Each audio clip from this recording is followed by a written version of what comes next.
1절에서 3절까지 찬송하겠습니다. 같이 한 목소리로 봉독하겠습니다. 시작. 예수 그리스도의 계시라. 이는 하나님이 그에게 주사 반드시 속히 일어날 일들을 그 종들에게 보이시려고 그의 천사를 그 종 요한에게 보내어 알게 하신 것이라. 요한은 하나님의 말씀과 예수 그리스도의 증거 곧 자기가 본 것을 다 증언하였느니라. 이 예언의 말씀을 읽는 자와 듣는 자와 그 가운데 기록한 것을 지키는 자는 복이 있나니 때가 가까움이라. 아멘. 우리 앞뒤장 인사하겠습니다. 잘 오셨습니다. 은혜 받으시기 바랍니다. 지난번에 말씀드린 대로 오늘부터 요한계시록의 말씀을 한번 살펴보겠습니다. 요한계시록은 오래전에 제가 김해 우리 교회에 있을 때 계시록의 말씀을 증거했고 그 이후로 이 푸른 숲에서도 좀 했습니까? 했는데 기억은 아마 못하실 걸로 알고 제가 요한계시록을 좀 오랫동안 공부를 했는데 참 요한계시록의 말씀은 참 어렵습니다. 사실은 초대 교회가 이 말씀을 요한에게 받았을 때는 교회는 어려운 말씀이 아니에요. 왜 안 어렵냐면 우리 3절을 다시 한번 읽어보겠습니다. 시작.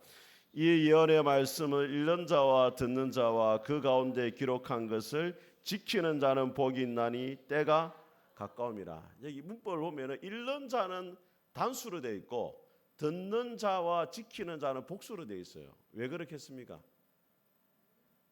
읽는 자는 한 사람이 읽는 거예요.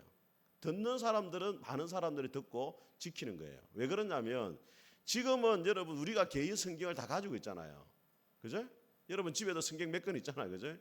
근데 그 당시에는 이 요한이 편지를 써가지고 보냈잖아요. 하나밖에 없어요. 그리고 이 책을 필사하려면 시간도 많이 걸리고 그래서 이 요한계시록의 말씀을 에베소 교회로 보내가지고 에베소 교회가 읽으면은 그냥 다 이해를 하는 거예요. 뭐 저처럼 풀어서 설명을 하거나 뭐 강해 설교를 하거나 이런 게 없습니다. 그러니까 읽어만 줘도 뭐가 된다? 이해가 다 되고 그 읽고 나면 또 어디로 가냐면 서머나 교회로 가고 그렇게 한 거예요. 근데 우리는 이제 그 시대의 배경에 대해서 조금 알지를 못하는 것도 있고 요한계시록 여러 가지 상징도 있고 많은 환상도 있기 때문에 조금 어려울 수 있는데 하지만 그렇게 어려운 책은 아니다. 자, 한번 보겠습니다. 오늘 저한테 편지가 왔다고 어느 한 분이 저보고 반갑게 목사님 편지 왔습니다 그러더라고요. 그 편지가 이 편지입니다. 이거. 신천지에서 보낸 편지예요. 김영선 목사님한테. 저 빨간 걸로 된 거 여러분 한번 읽어보겠습니다. 시작.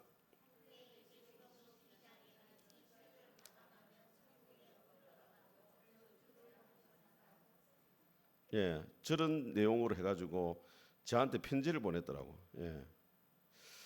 그래 내가 좀 당황스러웠는데 요즘에는 신천지가 대놓고 자기들 그 정체를 드러내거든요.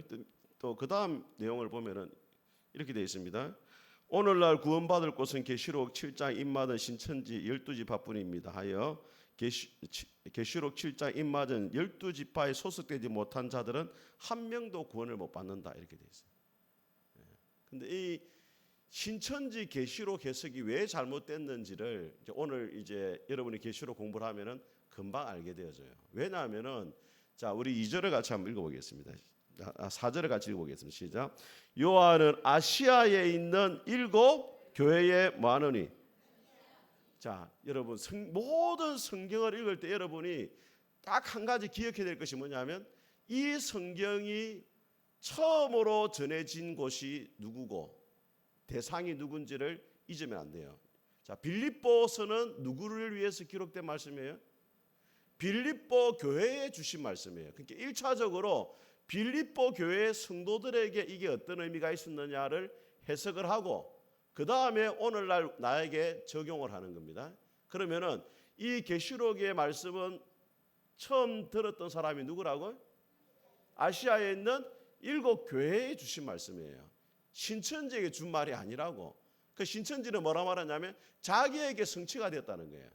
그러면 하나님이 그 당시 7 교회가 환난과 핍박 가운데 있어가지고 그들에게 위로를 하고 소망을 주기 위해서 기록한 말씀이 계시록인데 자기들에게는 해당이 안 되고 누구에 해당되는 거지 그러면?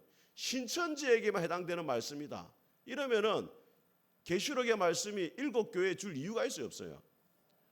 7교회가 읽으면서 이게 신천지 말씀인데 이만희 말씀인데 왜 내한테 줬지? 이렇게 하면 아무 의미가 없는 책이 돼버린다고. 그러니까 신천지는 계시록 해석의 출발부터 잘못되어졌다. 자기에게 준 말씀이 아니에요. 그러면 여러분 만약 신천지가 2025년 요한계시록이 신천지 줬다면은 1000년도에 천년도 그죠? 1000년도에 있는 교회들에게는 계시록의 말씀 의미가 있어요, 없어요? 읽을 필요가 없는 거예요. 그죠? 그리고 앞으로 3000년 뒤에 2025년 앞으로 3000년 됐다. 근데 신천지 다 없어졌다. 그러면 계시록의 말씀 필요 있어요, 없어요? 또 필요 없는 책이 돼 버린 거예요. 그러니까 계시록의 그 해석 자체가 잘못된 거다. 모든 성경은 1차적으로 누구에게 줬는지를 봐야 돼요. 자, 우리 밑에 보면은 11절 한번 보세요. 같이 읽어보겠습니다. 시작. 이르되 내가 보는 것을 두루마리에 써서 에베소, 스무나, 버가모, 두아디라, 사데, 빌라델비아, 라오디게아 등 7교회에 보내라 하시기로. 7교회에 주신 말씀이에요. 근데 이 7교회는 뭐 가상의 교회가 아닙니다, 여러분. 실제로 있었던 교회예요. 아시겠죠? 자, 이걸 전제로 하고 한번 보겠습니다. 자, 여러분 계시록 하면 무슨 생각이 제일 먼저 납니까? 자, 한번 대답을 해보겠습니다. 오늘 좀 자유롭게. 자, 나는 계시록 하면 이런 생각이 제일 먼저 든다. 예? 재림, 예수님의 재림. 또, 예? 종말. 예. 또 14만 4천. 또, 예. 지옥. 예, 뭐 나올 거 다 나오네, 뭐. 자, 근데 제일 여론조사를 해보니까 계시록 하면 제일 먼저 뭐가 되냐면 두렵다 이렇게 생각합니다. 자, 여러분 계시록이 두려운 책입니까? 안 두려운 책입니까? 안 읽어봐서 모르지. 자, 두 번째 함부로 읽을 수 없는 책이다. 왜 이렇게 생각하냐면 교회 역사상 가장 위대했던 신학자 칼빈도 요한계시록을 3장밖에 주석을 안 썼어요. 4장부터는 못 썼단 말이에요. 그러니까 칼빈도 해석을 못했는데 어떻게 우리가 볼 수 있냐 이렇게 생각한단 말이에요. 자, 그 다음에 왜 안 넘어가노? 함부로 안 보여주는 책인가? 이게 왜 안 넘어가지? 풀리지 않는 책이다 하고 그 다음에 심판의 책이다 이런 게 있습니다. 그래서 제가 여러분들에게 먼저 계시록에 대한 오해를 먼저 제가 풀어드리겠습니다. 자, 첫 번째. 자, 계시록은 무서운 책이 아닙니다. 왜냐하면 자, 1장 3절을 다시 한번 읽어보겠습니다. 시작. 이 예언의 말씀을 읽는 자와 듣는 자와 그 가운데 기록된 것을 지키는 자는 복을 주시기 위해서 기록한 말씀이에요. 재앙의 책이 아닙니다, 여러분. 성도들에게 복을 주시기 위해서 기록한 말씀이에요. 그래서 계시록에는 7이라는 숫자가 반복되어지는데 7교회가 나오고 7인이 나오고 7나팔 나오고 7대접이 나오는데 그 중에 또 하나가 뭐냐면 7가지 복이 나와요. 자, 14장 한번 보겠습니다. 14장 13절. 14장 13절 찾았습니까? 예, 같이 읽어보겠습니다. 시작. 또 내가 들으니 하늘에서 음성이 나서 이르되 기록하라. 지금 이후로 주 안에서 죽는 자들은 자, 누가 복이 있다고요? 죽는 자가 복이 있다. 자, 이 말씀은 우리 목사님들이 어디에서 제일 많이 설교하는 말씀입니까? 장례식장에서.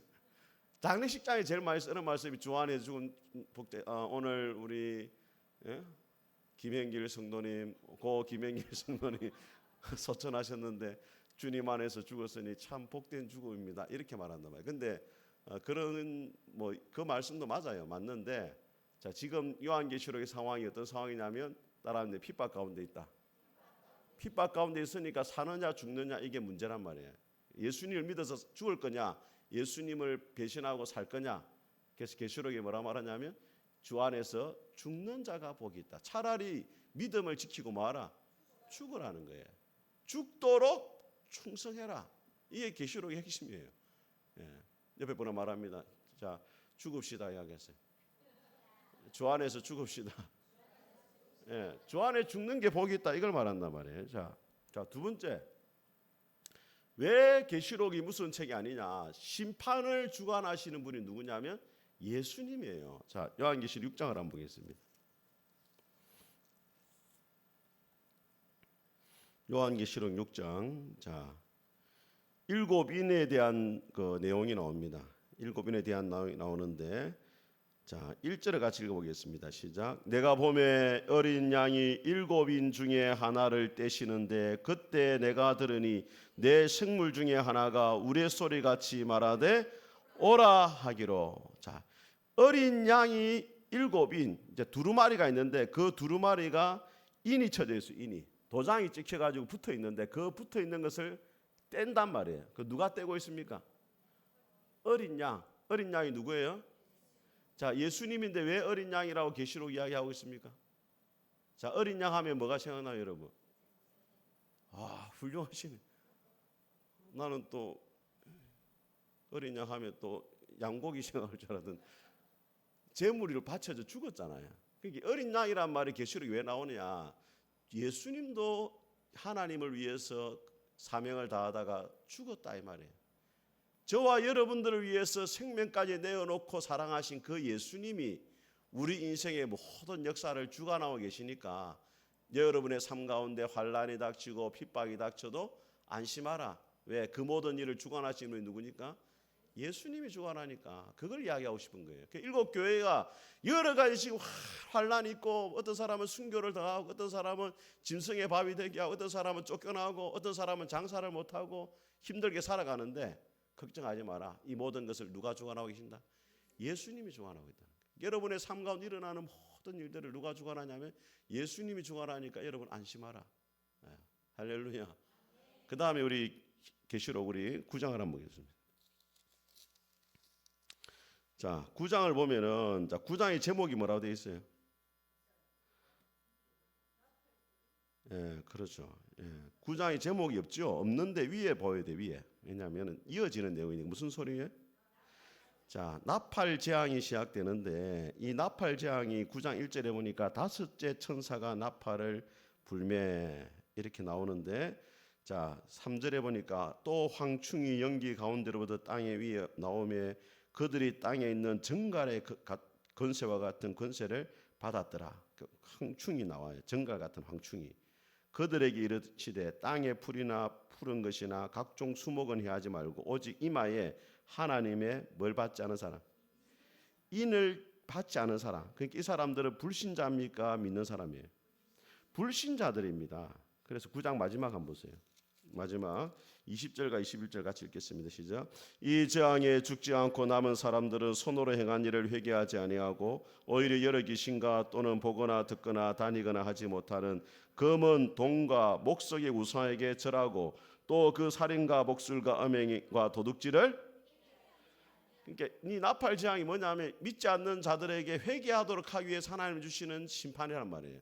믿는 자에 주는 게 아니에요. 계시록의 모든 재앙은 교회를 핍박하는 세상이 언젠가는 하나님이 심판하신다.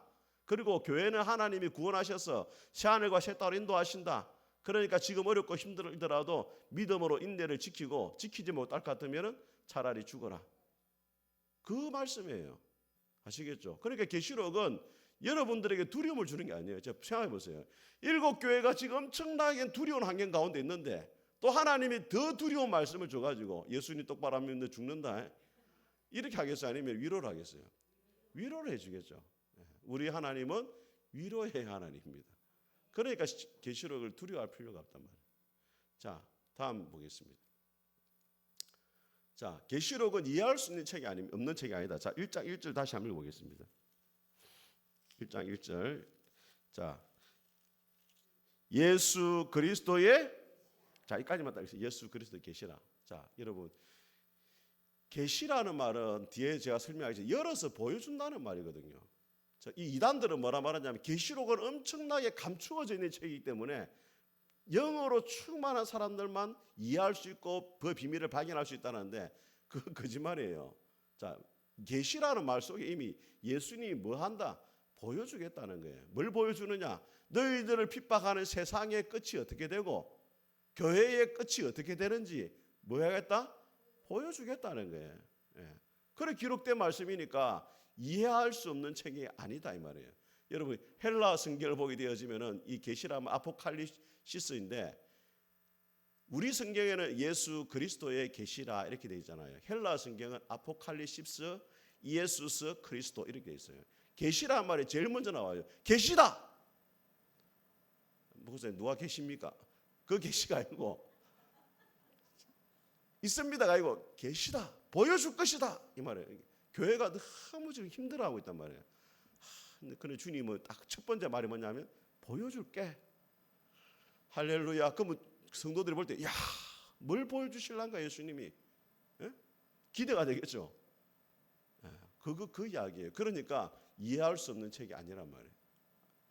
자, 그 다음에 예수님께서 누구에게 주신 말씀입니까? 교회에 주신 말씀이에요. 편지예요, 편지. 여러분 편지 쓸 때 알아듣겠습니까? 못 알아듣겠습니까? 이거는 계시록의 말씀은 예수님이 7교회 준 연애 편지라고요. 연애 편지가 여러분 쉬워요, 어려워요? 안 받아보요 잘 모르. 지금 받아본 지도 오래됐고 뭐 지금. 예. 저도 오늘 이 연애 편지 이거 하나 받아봤는지 신천지한테는 신천지나 저한테 관심이 있지 아무도 관심 없어요. 자, 다음 보겠습니다. 자, 계시록은 고난 당하는 자에게 뭐한 책이다? 위로와 격려의 책이다. 예, 이게 이제 핵심이 되겠습니다. 자, 다음 제가 한번 보겠습니다. 자, 책 제목이 뭐라고 되어 있냐면은 자, 한번 따라하겠습니다. 아포칼립시스. 자, 이 정도는 그냥 상식적으로 알아놓으면 돼. 아포칼립시스. 자, 이게 헬라 두 단어가 이제 합성이 된 건데, 예. 근전지가 다 됐나? 아포라는 말은 이제 그 접두어인데 벗기다 이런 뜻이 벗기다, 예. 드러내다 이런 이야기가 있고, 칼리토라는 말은 덮다라는 말이에요. 덮은 것을 벗긴다는 거예요. 여러분 중동에 가면은 여자들이 다 어떻게 하고 있어요? 뭘 쓰고 있습니까? 이걸 뭐라고 합니까? 히잡을 다 쓰고 있잖아요. 눈만 내고. 그러니까 뭐 이분이 예쁜지 안 예쁜지 모르잖아요. 여러분들도 한때 행복했던 적 있잖아요. 마스크 쓸 때. 여러분 안 드러나니까 사람들이 여러분 이 사람이 예쁜지 안 예쁜지. 그래서 새로운 신조어가 생겼잖아요. 마기꾼, 마스크 사기꾼이라고. 마스크를 쓴 데는 미인처럼 보이는데 벗으니까 이상하네 또 이렇게. 그 히잡을 쓰고 안 보이는 거예요. 그걸 벗는 것을 뭐냐면 아포칼립시스 보여준다는 거예요. 자, 지금까지는 이 세상의 끝이 어떻게 되고 교회가 어떻게 되고 악한 세상이 어떻게 될 것인가 몰라요. 혼돈스럽습니다. 진짜 하나님 우리를 버린 게 아니냐, 교회를 버린 게 아니냐, 이 교회의 운명이 어떻게 될 거냐. 그리고 로마가 지금 계속 교회를 핍박하는데 이 세상이 정말로 득시하는데 악이 승리하는 것처럼 보이고 교회는 실패하는 것처럼 보이는데 어떻게 될 거냐. 그걸 예수님이 보여준단 말이에요. 그러면서 교회가 엄청 위로를 받는 거죠. 이 계시록 말씀 읽으면서. 이 계시록이 언제 인기가 많았냐면 일제시대에 엄청 인기가 있었어요. 일본이 엄청 우리 교회를 핍박하고 진짜 참배를 강요하고 순교하고 이러니까 낮에나 밤에나 눈물 머금고 내 주님 오시기를 기다립니다. 할렐루야. 지금 이거 주님 안 오시면 좋겠다는데 그때는 주님이 오시기를 기다려요. 지금 북한에 있는 성도들도 아마 계시록의 말씀을 날마다 읽을 거예요. 아마. 여러분은 이제 목사 오늘 빨리 마치면 좋겠다. 그 생각하고 있으니까 지금 이해가 안 되는 거죠. 예. 자, 그 다음에 오늘 넘기는 시간이 설교 시험부터 자, 계시록이라는 말은 묵시록이라는 말 하는데 자, 여러분 혹시 천주교에 가보신 분 있습니까? 자, 최 권사님 갔다 오셨잖아요.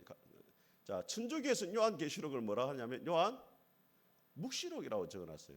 책 이름 자체가 우리는 요한계시록인데 천주교는 요한 묵시록이라고 적어놨단 말이에요. 그 차이가 뭐냐? 사실 자, 요한계시록 할 때는 한자가 뭡니까? 열개 보이시잖아, 그죠? 그러니까 뚜렷하게 열어서 보여준다 이런 의미가 있고 묵시록이라는 말은 의미는 묵이라는 말이 침묵할 묵, 묵상할 때 묵자잖아요. 그래서 이 뜻이 뭐냐면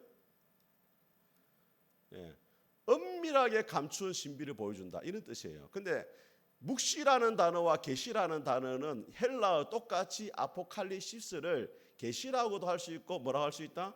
묵시라 할 수 있는데 왜 그러면 천주교에서는 요한 묵시로의 말 쓰느냐? 요한계시록 자체가 상징적이고 환상이기 때문에 사실은 엄밀하게 드러내는 부분이 많이 있어요.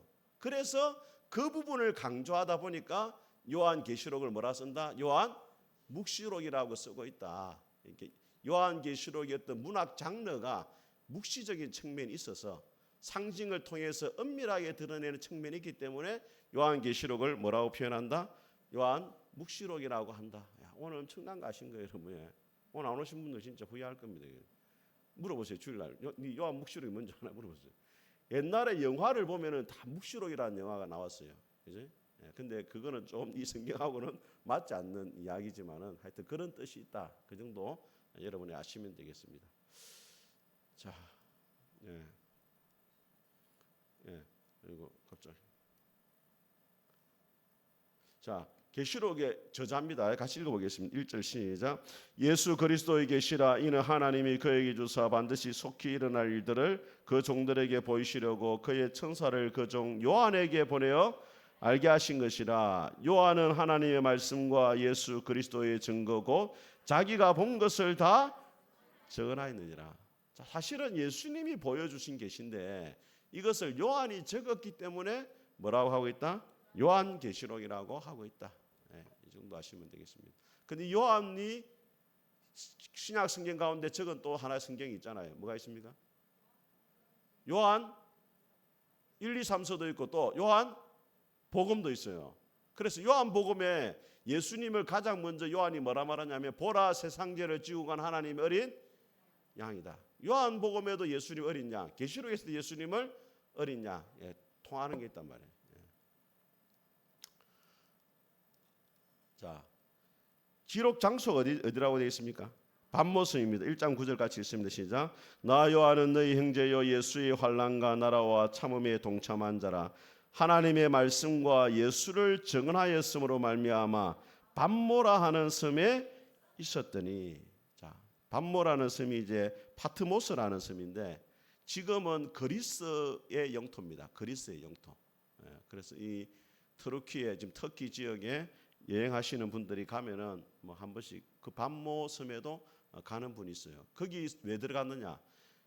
요한이 원래 담임했던 교회가 에베소 교회입니다. 에베소 교회를 목회를 하다가 핍박을 받아가지고 반모 섬에 유배를 간 거예요. 그 반모 섬에는 뭘 했느냐? 채석장 있으면 채석장, 돌을 캐내는 노동을 하는 곳이에요. 제수들이 거기서 돌을 캐고 하다가 어느 날 주의 날에 환상을 보게 된 거예요.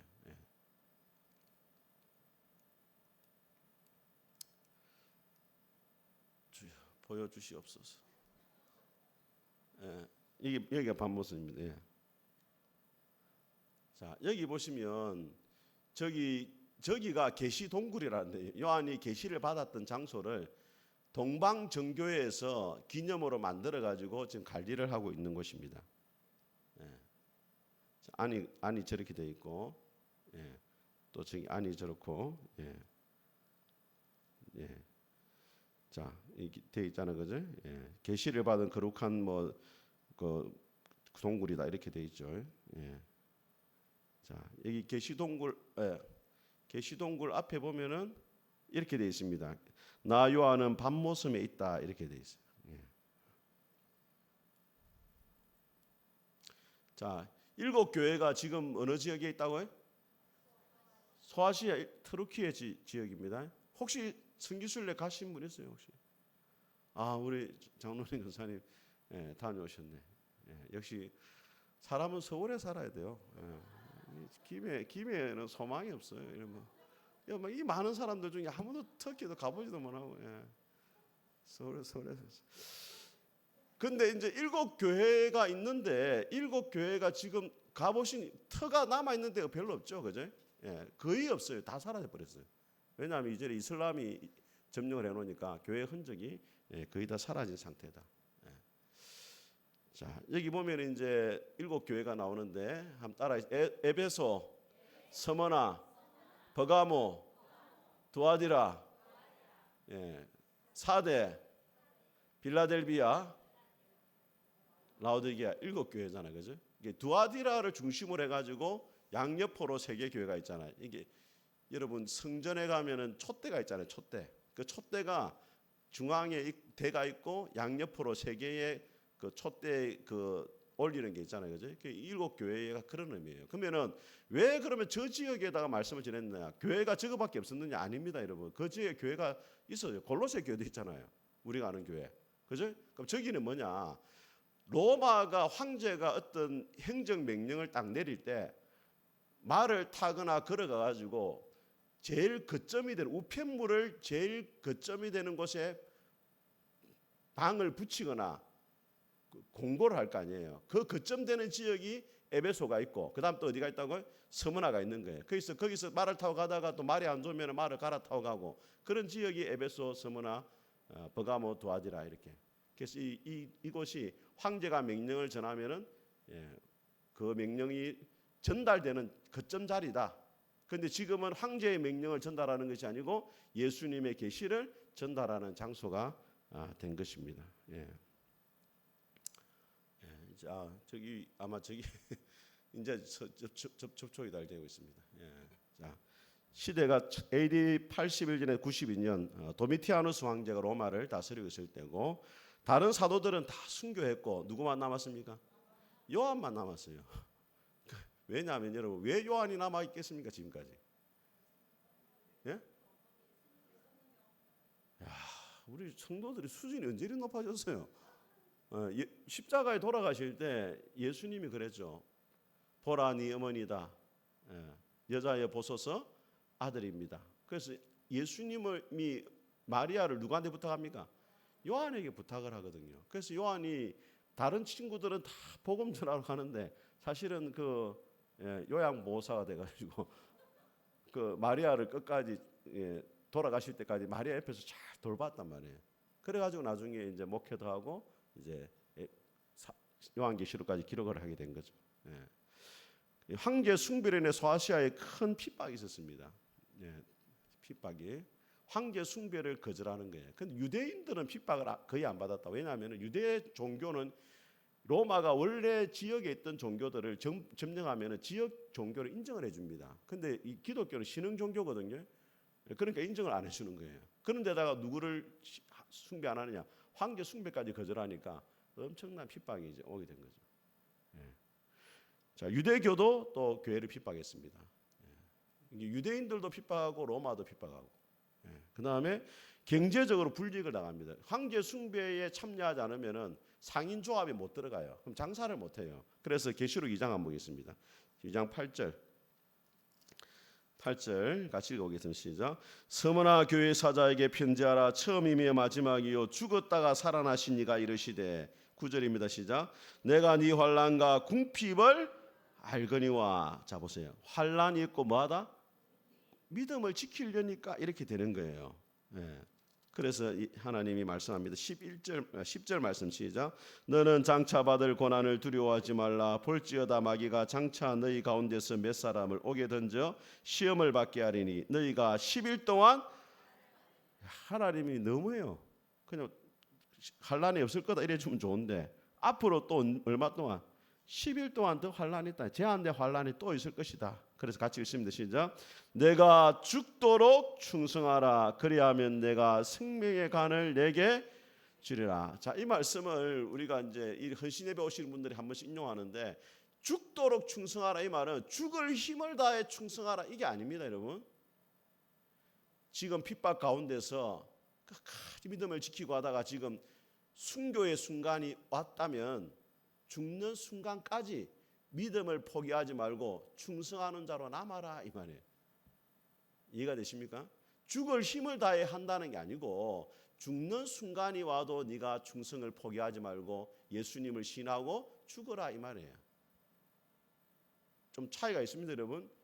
죽을 힘을 다하는 건 충성을 한 번 할 수 있어, 한 번. 오늘 막 죽을 힘을 다해서 내가 주님의 교회를 위해 청소하겠다면서 한 번 할 수 있죠. 그런데 그게 아니고 죽는 순간이 와도 충성을 포기하지 말고 끝까지 믿음을 지키다가 죽어라 이 말이에요. 아멘이었으니.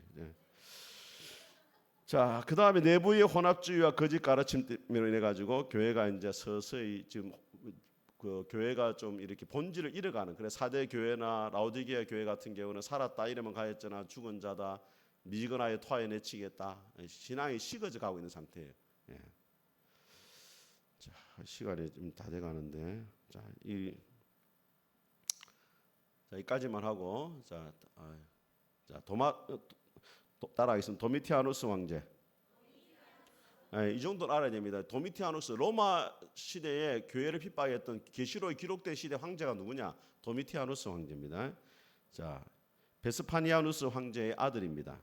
형 티투스 황제의 뒤를 이어 저기했습니다. 티투스가 누구냐면 예루살렘을 정복한 왕이에요. AD 70년에 예루살렘을 무너뜨린 왕이 누구냐면 티투스입니다. 그 형제예요, 도미티아누스가. 이 사람이 뭐라고 향했냐면 자기를 주님이자 하나님이라 했습니다. 하나님, 내가 하나님이다. 신격화했단 말이에요. 왜 신격화를 했겠습니까? 자, 이까지만 하겠습니다. 첫째는 뭐냐면 자기를 신으로 올려놔야 절대 권력이 생기는 거예요. 김정은이가 왜 자기를 신격화합니까? 김일성의 3부자가. 지난번에 우리 다니엘 기도 때 탈북자가 들었잖아요. 그죠? 성경을 읽어보니까 이미 알고 있는 거래. 어디서 배웠습니까? 북한에서 김일성을 찬양하는 내용이 다 성경에 있더래. 김일성이가 신격화시키는 이유가 뭐예요? 절대 권력입니다. 인간이 아니라는 거예요. 내가 신이니까 절대 복종하라. 이걸 강요하기 위해서이고, 두 번째는 정치적으로 통일을 시키기 위해서입니다. 통일. 나라를 안정시키기 위해서. 그 다음에 세 번째는 뭐냐면 충성심을 고수해가지고 세금을 걷어들이는 거예요. 세금을 걷어들여야 되는데 그냥 황제라면 잘 안 되나요? 신이라 해야 그래도 돈을 더 많이 내놓으니까 세수를 확보하기 위해서입니다. 마지막으로는 지방의 이 총독들을 두어가 다스렸는데 그들에게 충성심을 경쟁을 만들어가 더 충성할 수 있도록 만들기 위해서 그렇게 황제의 숭배를 강조를 했습니다. 그래가지고 신전 앞에 가가지고 향을 피우고, 가이사는 주님이시다, 하나님이시다 이렇게 고백을 해야 돼요. 황제는 하나님이고 주님이시다 이렇게 고백을 해야 이제 황제 의식이 끝이 나는 겁니다. 자, 오늘 여기까지 하고, 여러분 좀 아쉽죠, 여러분? 더 했으면 좋겠죠. 아니 지금 표정은 별로 안 좋은데. 자, 우리 하나님.